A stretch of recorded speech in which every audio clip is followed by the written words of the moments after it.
നിങ്ങൾ ഖത്തറിലാണെങ്കിൽ എന്തായാലും വന്നിരിക്കേണ്ട ഒരു സ്ഥലമാണ് ഇത് ഖത്തറിലെ ഫസ്റ്റ് ഓഷ്യാനിക് അക്വേറിയം ആണ് and also one of Qatar's largest public aquariums. ഇത് അണ്ടർ വാട്ടർ ടണൽ ആണ്. നല്ല രസമുണ്ട് ഇതിൽ കൂടെ ഒക്കെ നടക്കാൻ. ഈ ഫിഷ് ഒക്കെ ഇങ്ങനെ പോകുന്നതൊക്കെ കാണാതെ. ഓവർ 3000 മറൈൻ സ്പീഷീസ് ഉണ്ട് ഇവിടെ.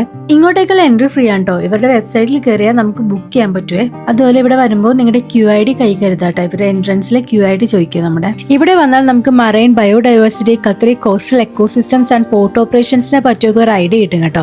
ദോഹയിൽ നിന്ന് ഇങ്ങോട്ടേക്ക് 30 to 40 മിനിറ്റ്സ് ഡ്രൈവ് ഉണ്ട്. ഇങ്ങോട്ട് മെട്രോ ആക്സസ് ഇല്ല. നിങ്ങൾക്ക് പ്രൈവറ്റ് കാറിലോ അല്ലെങ്കിൽ ഉബറോ ഒക്കെ പിടിച്ച് വരാവുന്നതാണ്. ഫിഷസ് മാത്രമല്ല കേട്ടോ, ഇവിടെ ഒരു ചെറിയ മ്യൂസിയം സോൺ കൂടിയുണ്ട്. Miniature models of port machinery and ships ഒക്കെ ഇവിടെ നമുക്ക് കാണാൻ പറ്റും. ആൻഡ് ഖത്തർസ് മാരിടൈം ഹിസ്റ്ററി ഒക്കെ ഇവിടെ എക്സിബിറ്റ് ചെയ്തിട്ടുണ്ട് കേട്ടോ. പിന്നെ ഇതുപോലെ കുട്ടി ഗെയിംസ് ഒക്കെ ഉണ്ട് കേട്ടോ. ഈ ഗെയിംസ് എന്റർടൈൻ പർപ്പസിന് മാത്രം വേണ്ടിയിട്ടല്ല, ഇവിടുത്തെ പോർട്ടിന്റെ ഓപ്പറേഷൻസ് ഒക്കെ നമ്മൾ എഡ്യൂക്കേറ്റ് ചെയ്യാൻ വേണ്ടിയിട്ടും കൂടിയാണ്. ഇങ്ങനെ ഒരു 3D തിയേറ്റർ ഉണ്ട് കേട്ടോ. Construction and operations of Hamad പോർട്ടിനെ പറ്റിയിട്ടൊക്കെയാണ് ഈ വീഡിയോയിൽ പറയുന്നത്. ഇവിടെ വന്നതിന്റെ ഓർമ്മയ്ക്കായിട്ടൊക്കെ എന്തെങ്കിലും വാങ്ങിക്കണം എന്നുണ്ടെങ്കിൽ ഇതിന്റെ അകത്ത് തന്നെ കുട്ടി സ്റ്റോൾസ് ഒക്കെ ഉണ്ട് കേട്ടോ. ഞങ്ങൾ ഇതെല്ലാം കണ്ട് നേരെ പുറത്തിറങ്ങിയപ്പോഴത്തേക്കും ടീ ടൈം ഉണ്ടായിരുന്നു കേട്ടോ ഇവിടെ. അപ്പൊ ടീ ടൈമിൽ കയറി ഞങ്ങൾ ചെറുതായിട്ട് ഫുഡും കഴിച്ചിട്ടാണ് ഇവിടെ നിന്ന് ഇറങ്ങുന്നത്. അപ്പോൾ നിങ്ങൾ ഖത്തറിലുള്ള ആൾക്കാരാണെങ്കിൽ ഇതൊക്കെ ഒന്ന് വന്ന് കണ്ടു നോക്കാം കേട്ടോ.